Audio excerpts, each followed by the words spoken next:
Welcome to the #1 spot health and wellness practitioners go to double their current income and turn their 10-hour work day into a 10-hour work week. Join us as we dive into the tips, tools, and tech you need to create a life and practice on your own terms. More freedom, flexibility, fulfillment, and of course, funds. It's time to build your online practice. And I'm your host, Michelle Rogers, also known as the Wealthy Woman. Be sure to subscribe for your weekly dose of education, inspiration, and action. Let's get started. We are going to dive into client communication and boundaries, which is such a huge thing because in my experience, so I've trained over 90 practitioners at this point, and there's some real common themes, at least with the practitioners that end up in my space. And a lot of that has to do with pre-programming, socialized programming that we have sort of taken on from childhood, from society, from whatever. And a lot of those things include people-pleasing behaviors and just not really feeling able to express our needs, wants, desires, boundaries, right, through the avenue of communication. And so this type of conversation is something that I would love to have more light brought to, however you want to say that. Like, I just want there to be an open conversation around this, because I think a lot of practitioners struggle in this area because they don't want to disappoint. They don't want to offend. They don't want to lose clients, right? Or at least those are the fears that sometimes we have. So I'm excited to jump into this with you. And yeah, let's dive in. So client communication and boundaries, the skills you need to protect and harness your energy and health, right? Because it is having to do with our health as well. It's not just like some weird energetic thing, which that's part of it, but it's like how we take care of ourselves, right? So in this presentation, my hope is that I can share the exact strategies that I used to master client communication and boundaries, unleashing the power to protect your energy, elevate your health, and build a thriving online practice. Okay, so, and like I briefly mentioned, stay put till the end, especially if you like this presentation and you just want to learn more from me. I have something super special that is going to be time sensitive for you. I hope you love it. And if you haven't met me yet, or we haven't interacted yet, hi, I'm Michelle. And I'm so excited you're here. So my philosophy is that when we give our body the right information, instructions, environment, it does what it does best, which is heal. And I think because you're here, you probably think the same thing. And the thing is that as practitioners, I believe that empowered practitioners lead to empowered people, right? We have the capacity to change the world literally. Like the ripple effect that we can have when we take care of ourselves is absolutely massive, right? You think about how you're able to show up when your cup is full, right? When you're giving from that overflow state instead of that sustenance from the exhaustion, the depletion, the resentment, right? We're going to jump into that today because this piece is maybe the most foundational piece to that, right? Like really dialing in this is going to help you in all those other ways. So my guess is that you likely feel overwhelmed. Maybe there's unreasonable client demands, struggling to manage your workload, constantly feeling stretched thin. Maybe there's some resentment, right? Clients who push your boundaries lead to a strain in your relationship and a sense of frustration and dissatisfaction, right? And lack of fulfillment. So you struggle to provide the level of care and support you desire, leaving you longing for a more impactful and rewarding practice, right? Who here feels like that? I see some comments coming through.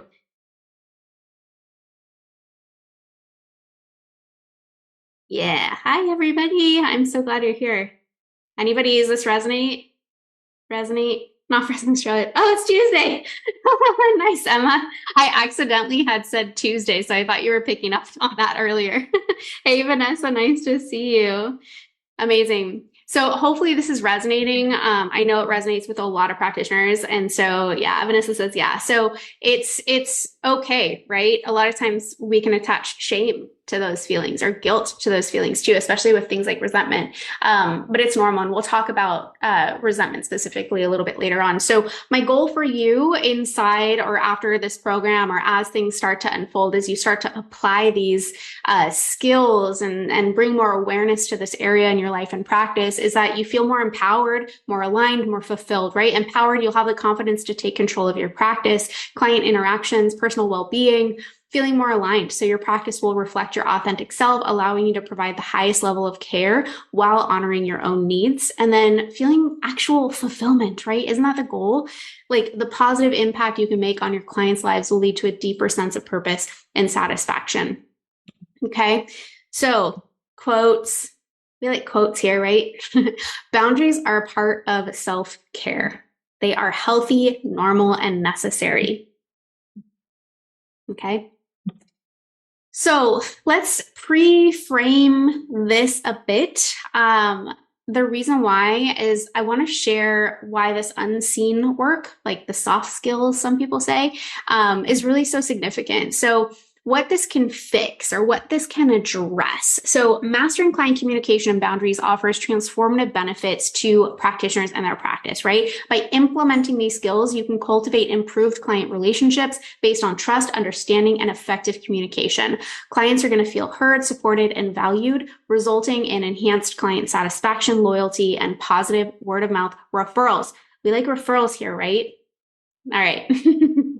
Beautiful. So you'll also establish healthy boundaries so you can safeguard your energy, prevent burnout, right? Or start to reverse it and prioritize your own well-being, ultimately leading to increased vitality, joy, and longevity along your entrepreneurial journey, right? Because as you're building your online practice, you are stepping into entrepreneurship. That is just a fact. And it takes its toll, or it can, right? It's not just this like singular, like straight line of like, yay, I'm on the path and it's all beautiful and easy and smooth, right? No, entrepreneurship can have roller coasters. It can have ups and downs. And so you're signing up for something that most people won't dare to jump into, right? Because there can be so much uncertainty. There can be unpredictability, at least in the beginning, right? Unless you have the strategies in place, you have someone guiding you through that process. It can be like kind of tough, right? But I encourage you, if you don't already, to really embrace the term and like really step into the embodied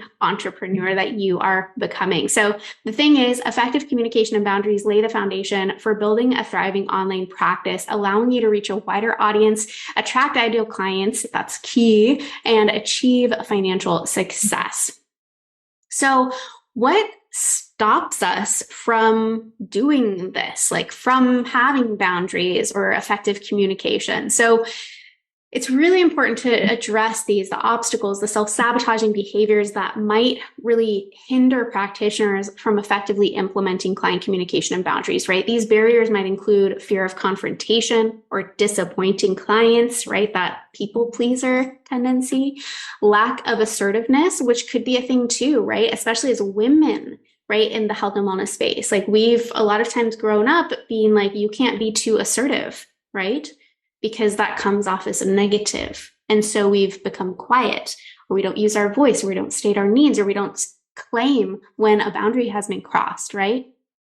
A desire to please everyone, again, the people pleaser, a belief that setting boundaries might negatively impact the client practitioner relationship. All of these really go back to like that people pleaser, like lack of assertiveness kind of thing, right? But by acknowledging and understanding these challenges, you can really proactively develop strategies and mindset shifts to overcome these obstacles and embrace the powerful transformation that effective communication and boundaries can bring. So if we can master this, like if we can like really start practicing this and like bringing it into our life and our practice, you'll have the ability to create greater work-life balance, right? I prefer the word integration, but balance, reclaiming your time and energy for personal pursuits, and self-care without sacrificing the quality of client care, right? You'll experience more financial success and you'll attract ideal clients. Like this is the key, right? When you start realizing this, like, oh, wow, like I can actually communicate, I can state my boundaries, I can really feel empowered in like how, like what's good for me, like what my needs, wants, desires are, like that's going to work perfectly for your ideal clients. And the people who are not your ideal clients, they're going to just like go their own way. They're going to fall away and it's going to be no big deal because you really don't want to be working with those people anyway, right? You're going to establish yourself as a trusted expert. You're going to build a thriving online practice that aligns with your values and your goals. Okay. Additionally, you're more likely to enjoy personal fulfillment and a sense of purpose as you witness the positive impact you make in your clients' lives, empowering them to create meaningful change and contribute to the well-being of others. This is the ripple effect, because the thing is that when you show up fully embodied in yourself, like your personal power, and you're able to communicate effectively, transparently, and like share your boundaries, that not only allows you to show up in the best possible way that you can, like in your true essence, so that you can share your light with the world, but it gives other people permission to do the same. Other people in this instance being your clients, right? But also your family, if you're showing up that way consistently. But like, you get to give your clients that permission too, and they can be like, whoa, like you're setting such a beautiful example. And now I can do what I need to do in the world, right? It's massive. So let's talk about setting clear boundaries, protecting your energy and well-being. I'm going to take a sip. Is this resonating so far? You guys following along? All right. Sweet. Okay. Let's go into key elements. So setting clear boundaries. Setting clear boundaries is going to protect your energy and well-being, like we've said, right? By establishing boundaries in various aspects of your practice, you'll gain the confidence to create a sustainable and fulfilling practice. Remember that boundaries are just important for your clients as they are for you. Right? They benefit. And keeping this piece in mind, I think, is really, really helpful for us to be able to set the boundaries that feel really aligned for us. Because we're like, oh, okay, like my boundaries are actually creating safety and security and creating like clarity, right? Which brings ease to the relationship between me and my client. So those boundaries create a better situation, a better relationship, a better container for your clients. So setting clear boundaries when it comes to sales calls. So clearly communicating your services, of course, areas of expertise, ensuring they have a clear understanding of what it is that you offer, right? This is kind of obvious, but it's also really, really important. Discuss your pricing structure upfront, right? Making it clear that your rates reflect the value and expertise that you provide. Setting expectations around your availability for consultations, communication platforms, and initial sessions. Establishing boundaries around when you're open to scheduling appointments, right? So for example, I would let people know that I take the last week off of every single month. So they can't expect to hear back from me during that period of time. Might I get back to them during that period of time? Possibly, but I need to set a clear expectation or a boundary that says I likely will not. So they can expect to not hear from me that week, right? And I might send them a reminder the week before that just to be like, hey, next week's my week off. So if there's anything you want to ask me or whatever, like let me know today or let me know within the next 48 hours, right? So just being really specific and clear helps to set that boundary. This is also your first opportunity, like the sales call and really running through these sort of things is your first opportunity to filter out the red flags, to filter out the people who you don't want to work with, who would end up taking up 80% of your time, that would contribute to exhaustion, burnout, depletion, all the things that we don't want to be experiencing, right? But it's also the best time to identify your dreamiest clients, the people who are just an energetic match for you, the people who are like, oh my gosh, like I love working with you. They're happy to pay you for your time, your expertise, the value that you're bringing to the table, right? So there's that. Outlining your scope of services. So clearly communicating the scope of your services, detailing what's included, what's not included. You know, are you including functional labs? Are you not including labs? Are you including supplements? Are you not including supplements? Like what all is included? Are you doing per session? Is it unlimited? Do you know, all the little nitty gritty details around creating your offer.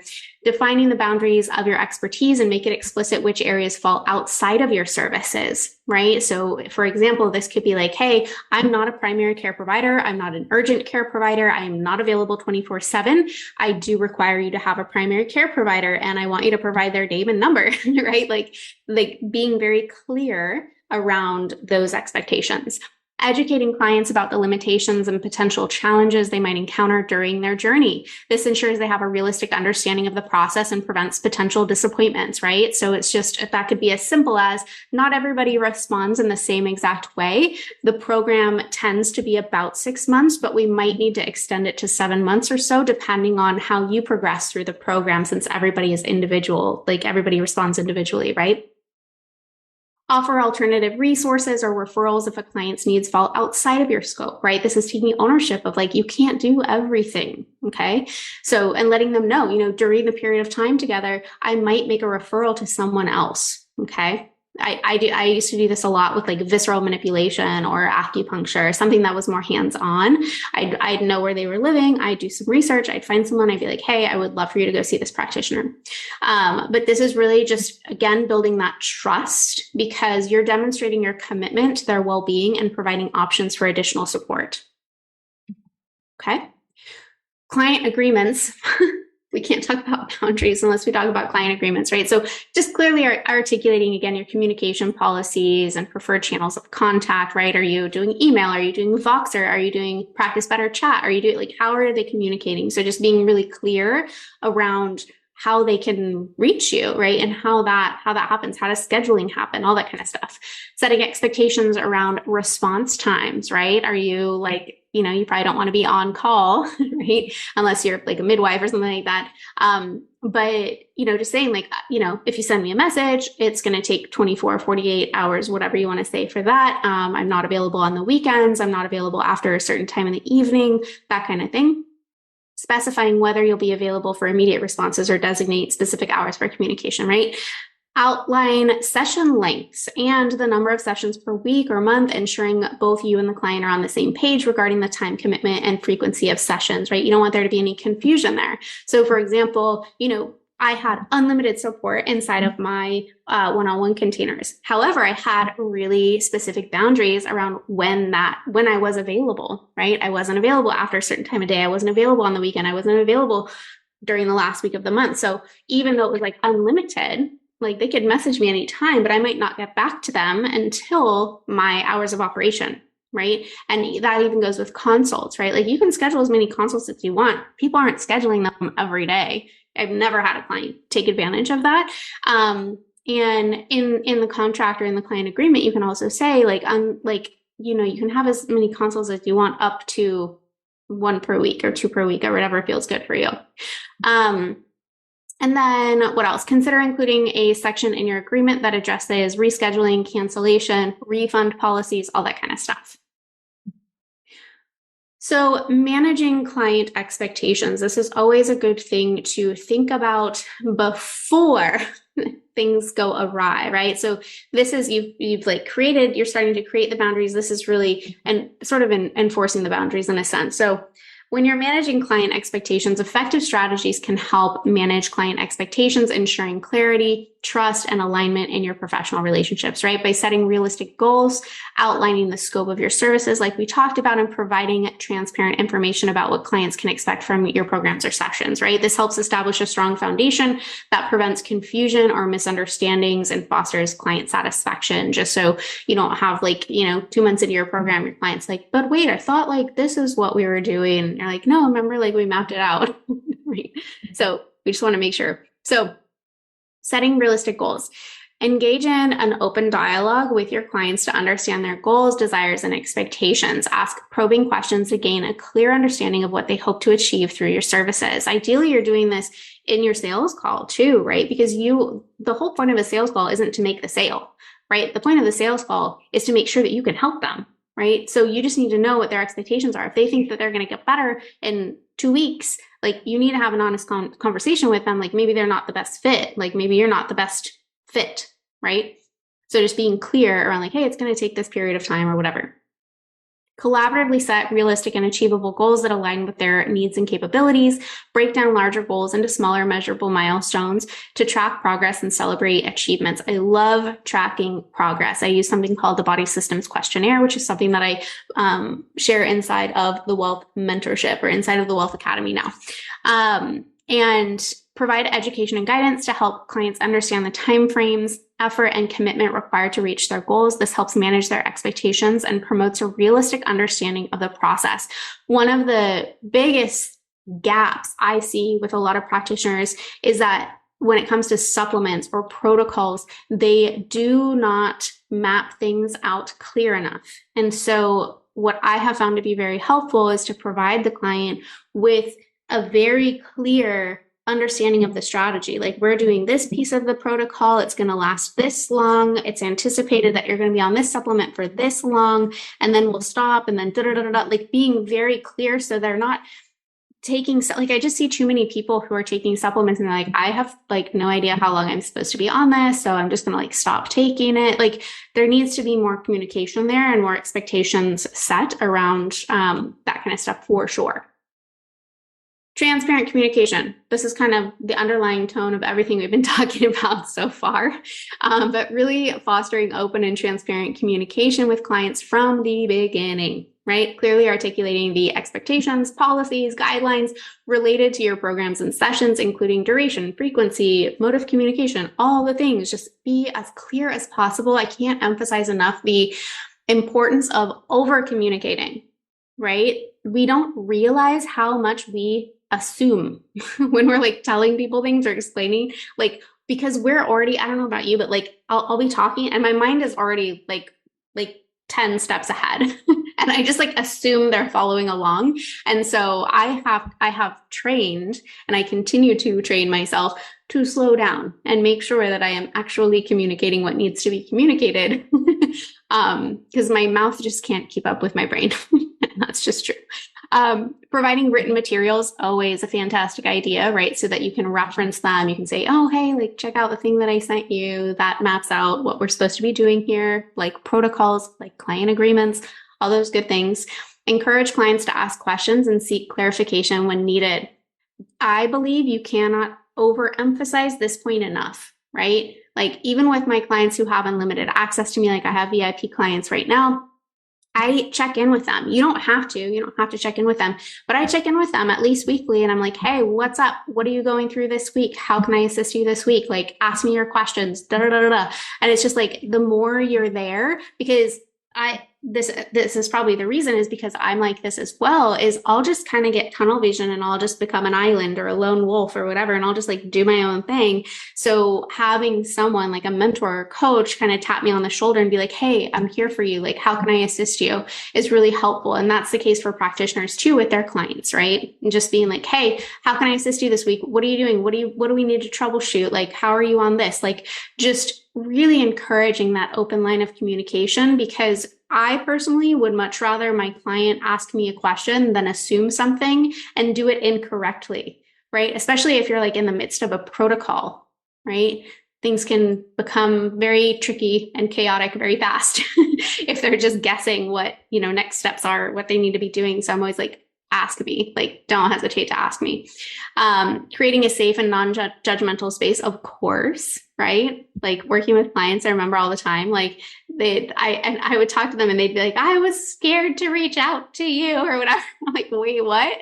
And so that just like retrained me to do the reaching out and just the checking in and all that kind of stuff. Cause I don't think as practitioners, we like get mad at our clients, but they tend to like just feel so guilty or like feel ashamed that they're like not following something or they fell off the wagon or whatever. So we're there to support them, right? And provide that accountability and provide that guidance. So what else?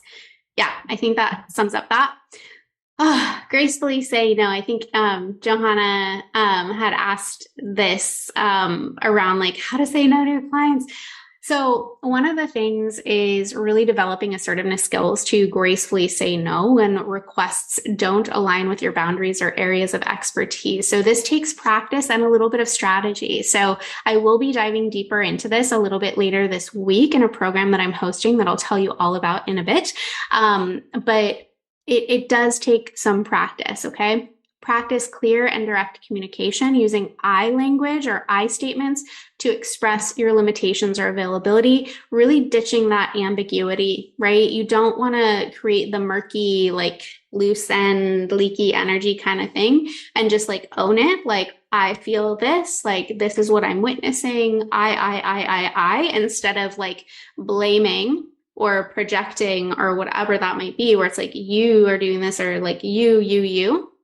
We want to own our own observations and feelings and emotions and all the things. Offering alternative solutions or referrals if you're unable to accommodate a client's request, demonstrating your commitment again to their well-being, right? Also, it's okay to terminate a client agreement. I have had to do it. I've only had to do it once. And it was towards the end of our container. There was only like 1 or 2 more months left, but she was just like basically kept complaining about filling up her supplement like box or whatever. And this was someone who could have hired someone to do it for her if she really wanted. And I was just like, this isn't working. Like, I just can't do this. And it felt so good. Of course, it was really challenging to like approach that conversation and like start that conversation, but it felt so good. So I want to dive into like having hard conversations, because I think a lot of us can shrink and recoil and remain silent when those hard conversations need to be had. And so one of my favorite resources is nonviolent communication, that framework.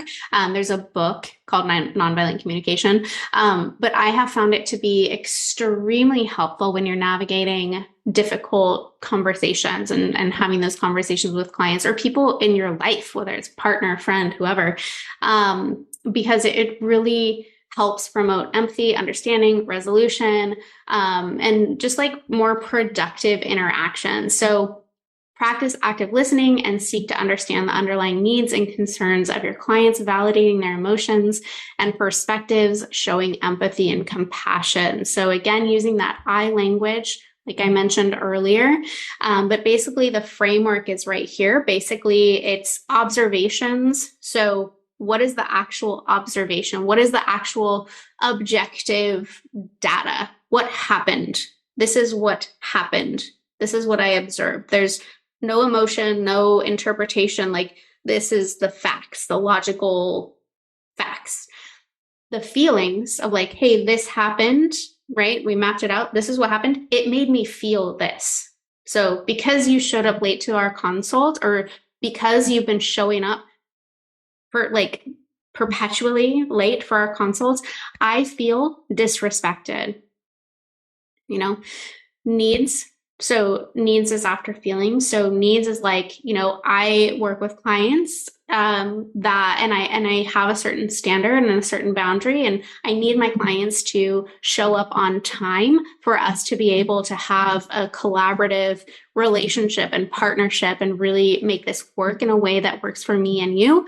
And then request is like, my request is that, if we miss any more consults or you're late for any more consults, my request is that we terminate our container.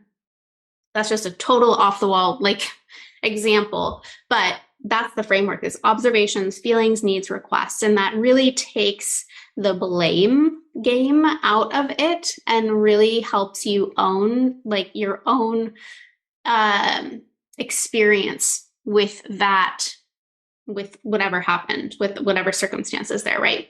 So this really helps create a safe and non-confrontational space for discussing challenging topics. Maintain a solution-oriented approach by collaboratively exploring potential alternatives or compromises that address both your needs and the client's concerns. So striving for that win-win outcome that honors the client's goals while staying within the scope of your practice, right? So you might state your request and then the client's like, I can't do that. And then it's like, okay, cool. Like, what would work for you, right? And then you can negotiate and see if that does work for you. And if it doesn't, then you say, cool, let's part ways. Okay. So self-care and energy management. So refining your approach for growth. This piece is really, really important when you're growing and scaling. But it's really important to do it while you're setting the foundations, right? If you get this in place early on where it's just natural, this is just something that's already happening, that is going to help accelerate your growth a lot because you won't have to try and figure out how to interweave it into, your busy life, right? So, the question, do you recognize the vital role of self-care and energy management in your journey as a practitioner as you grow your online practice? Because let me tell you, I see a lot of practitioners out there who are saying self-care this, self-care that, make sure you're doing this, make sure you're doing that. And are they doing it? Nope. Right? So walking your talk. Okay. You know the importance of self-care. I do not have to explain it to you. And it's so freaking important as you are entering this new space. Exactly. Vanessa's like, nope. Exactly. So I could have just ditched this whole part of the presentation, but I know how important it is, right? My goal, my role as a coach and mentor is to point out your own blind spots, right? I know they're there because I've been there and I've worked with a whole load of practitioners, right? So you know this, by prioritizing your own physical, mental, and emotional well-being, you lay a solid foundation for personal growth and the ability to scale your practice, right? You cannot scale your practice if you're still running on fumes. No. No one wants to do that, right? We have to implement effective strategies, set personal boundaries, engage in regular self-reflection, practice self-care activities, and seek support from mentors and or colleagues, right? So setting personal boundaries. Okay, so defining clear boundaries between your personal and professional life, establishing dedicated work hours, especially if you're working from home, right? Like I have a dedicated office space. I work from home, but I have a dedicated office space. So I can turn off my computer. I can exit the office. I'm done. That's my commute, right? And if you don't have an office, I highly recommend you start dedicating a space to your office instead of just working on the couch or working at the kitchen table or something like that, because it's a lot harder to create those delineations between work and personal life. So allowing for rest, relaxation, time with loved ones. Some people choose to have a work phone and a personal phone. I have done that in the past. I'm not doing that right now, but it is probably something that I will start doing again. There were parts of it I liked and parts of it I didn't like, but that's an opportunity, or it's an option, right? Practice assertiveness and learn to gracefully say no, like we talked about, to friends and family when necessary, ensuring that you prioritize your well-being and prevent overextending yourself, right? Pro tip, if you feel resentment at all towards anyone, that is a clear indication that a boundary has been crossed. So that's an invitation to you to be like, oh, where was I not enforcing my boundary, right? Because that's not them. It has nothing to do with them. It's you. You allowed that boundary to be crossed. Okay? All right. Self-reflection. So engaging in regular self-reflection to deepen your self-awareness and understand your own needs. Super important. So many of us just have never spent time thinking about what our own needs are, right? Or we've just gotten so lost in the sauce, we can't figure out what those needs are. So allocating time to assess your energy levels, your emotions, your areas of potential stress or imbalance, journaling, meditation, mindfulness practices, whatever works for you, right? These are just suggestions. They can help you tune into your inner self and gain clarity on your thoughts, feelings, or priorities. Maybe it's just going for a walk. Maybe a lot of people get downloads in the shower, right? Any place where you can kind of just let go, really. Evaluate your work processes and identify areas that may be draining your energy or hindering your growth. Explore ways to streamline tasks. Delegate. Delegation is my favorite form of self-care when possible, and focus on high-value activities that align with your goals. Okay? High-value activities are you and your zone of genius. Okay? Delegate out everything else or work towards it. Pro tip, no one knows your needs unless you share them, right? How many of us just assume that people know what we need? Are we just we're kind of why aren't they reading my mind? Right? We need to share them. That's part of that communication aspect, okay? Regular self-care activities. You know this. Developing a personalized self-care routine that nourishes your mind, body, and soul. Prioritize activities that bring you joy, relaxation, rejuvenation.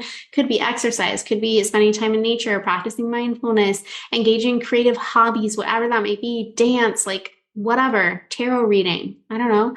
Schedule self-care activities into your calendar and treat them as non-negotiable appointments. This is big, right? This reinforces the importance of self-care and ensures you consistently make time for yourself, right? I know if something's not on my calendar, it doesn't get done. If it's not scheduled, it doesn't exist.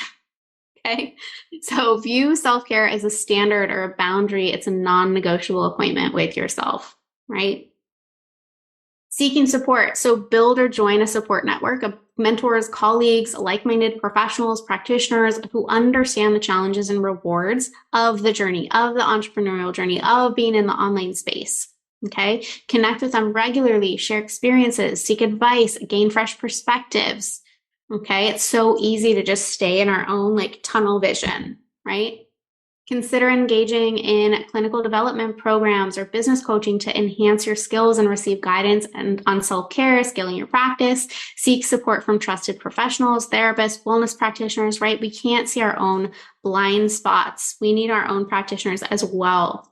Okay. I hope it was helpful. I hope you gained some insights. If any follow-up questions come up, feel free to pop them in the comments. If you're watching the replay, hit say replay in the comments. I would love to see that. But anywho, I hope you have a beautiful rest of your Monday, rest of your week, whenever you're watching this, and be sure to sign up for Surefire Success before Thursday at 11:30 a.m. Pacific time. If you want to join us and get 70% off, because that's crazy. But that's all I have for now. I hope you have a beautiful rest of your evening and week, and I will chat with you soon. All right, that's a wrap for today. If you want the exact breakdown of how I help practitioners go from their first 5K to consistent 50K months with just 2 offers, 10 hours per week, and an audience of less than 500 people, be sure to click the link in the podcast description or head to wealthywoman.co/breakdown. To make sure you don't miss an episode, be sure to subscribe. And for daily online practice insights, follow me on Instagram at wealthywoman.co. Let's create your life of wealth, full of abundance, purpose, health, wealth, and joy.